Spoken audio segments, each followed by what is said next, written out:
My Childhood is an extract taken from the autobiographical book Wings of Fire by APJ Abdul Kalam.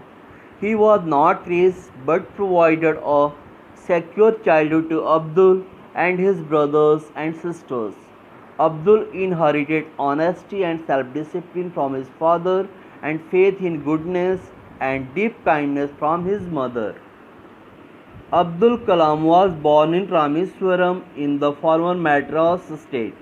He belonged to a middle class Tamil family. His father, Jainul Abudin, was an austere and religious man.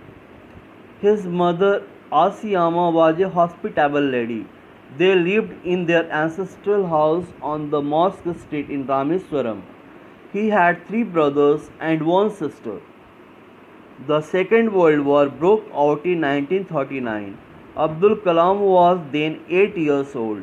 During that time, there was a sudden demand of tamarind seeds in the market.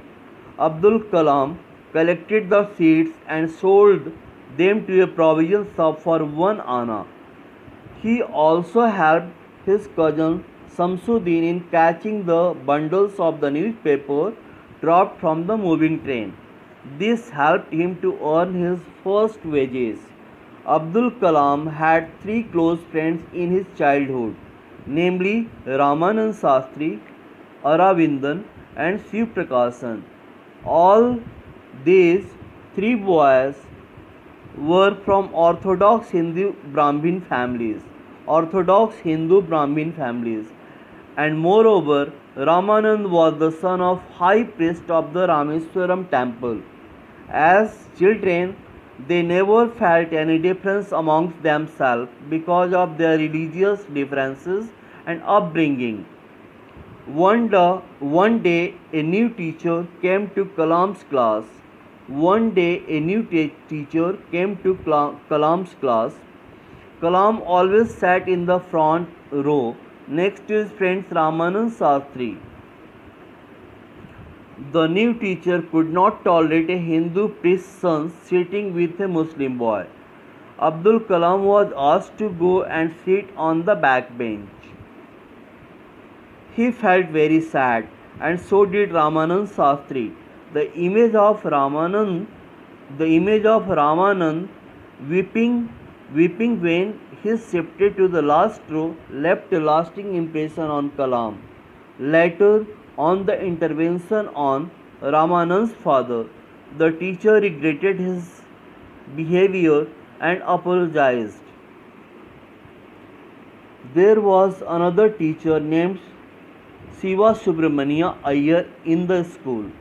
He was a rebel who did his best to break social barriers. One day he invited Abdul Kalam to his home for a meal. His orthodox wife refused to serve Kalam in her kitchen.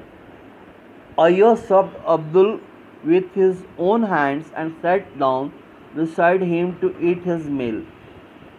His wife watched them from behind the kitchen door. When Abdul Kalam was leaving the house, Mr. Iyer invited him to join him for dinner again. When he visited his house the next week, Mrs. Iyer took Abdul Kalam inside her kitchen and served him food with her own hands. When the Second World War was over, Abdul Kalam asked his father's permission to leave Rameswaram and study at the district headquarters in Ramanathpuram. His father agreed, knowing that it was important to go for one's growth and development. But his mother was hesitant. His father convinced her by quoting Khalil Gibran's following words: "Your children are not your children. They are the sons and daughters of life's belonging for itself. They come through you, but not from you. You may give them your love, but not your thoughts, for they have their own thoughts." The story conveys the message of communal harmony. It also acquaints us with the childhood of one of the greatest scientists of our time. It also brings forth the fact that greatness is achieved through hard work and dedication.